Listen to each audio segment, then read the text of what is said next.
சரண்யா வாழ்ந்த வீட்லேயே வந்து நான் வாழ்ந்தேன். 30 வருஷம் நான் வாழ்ந்தேன் அந்த வீட்டில்.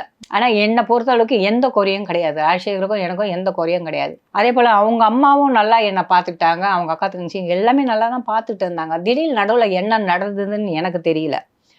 அதுக்கப்புறம் ஷூட்டிங் போவார். இவர் ஷூட்டிங் போகும்போது அவர் வந்து அசிஸ்டண்ட் வச்சுக்கிறது கொஞ்சம் கூச்சப்பட்டார். ஏன்னா ஒரு சில அசிஸ்டண்ட்டை வச்சு பொருளுங்க போயிடுச்சு அவருக்கு. அதனால வந்து அசிஸ்டண்ட்டை வைக்க மாட்டார். அவர் பொருளுங்கள் எதுவும் இப்போ ஷூட்டிங்கில் வந்து நகையை கைட்டுங்கன்னா அவர் எங்கே என்ன பண்ணுவார் அவர்?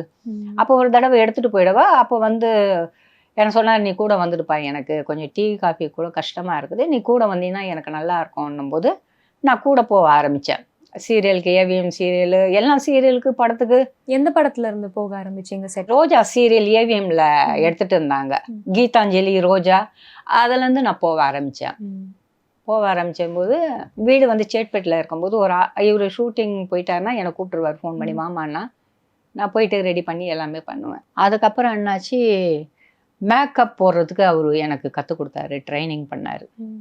அப்போ எனக்கு மற்றவங்க போடுறதோட நீ கொஞ்சம் மேக்கப் எப்படி போடணும்னு நீ கற்றுக்கோ அப்படின்னு. அப்போ எனக்கு வந்து மேக்கப் போட கற்றுக் கொடுத்தாரு. மேக்கப்புன்னா என்னான்றது கற்றுக்கோ, அடுத்தது வந்து இந்த சீனுக்கு என்ன ட்ரெஸ் போடணும் எனக்கு நீ கொடுக்கணுன்றதெல்லாம் கற்றுக்கோன்னும் போது அவர் எனக்கு ட்ரைனிங் பண்ணவோ தான் அதுக்கப்புறம் நான் வந்து அவருக்கு மேக்கப் போட ஆரம்பித்தேன்.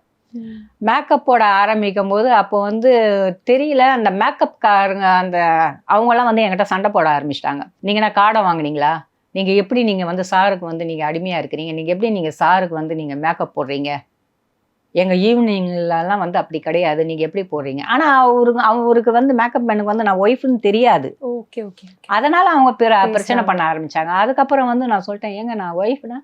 அதுக்கப்புறம் ராஜசேகர் சார்கிட்ட, சார் நாங்களாம் இருக்கும்போது நீங்கள் அந்த அம்மாக்கிட்ட எப்படிமே, அந்த அம்மா என் ஒய்ஃபியா அப்படின்னு சொல்லிட்டு அவங்கள சொன்ன பிறகு அதுக்கப்புறம் சமாதானம் ஆகிதான் எந்த ஒரு படத்துக்கோ சீரியலோ எங்கே போனாலும் ஃப்ளைட் டிக்கெட் அவங்களே எங்களுக்கு எடுத்து கொடுத்துருவாங்க எனக்கு.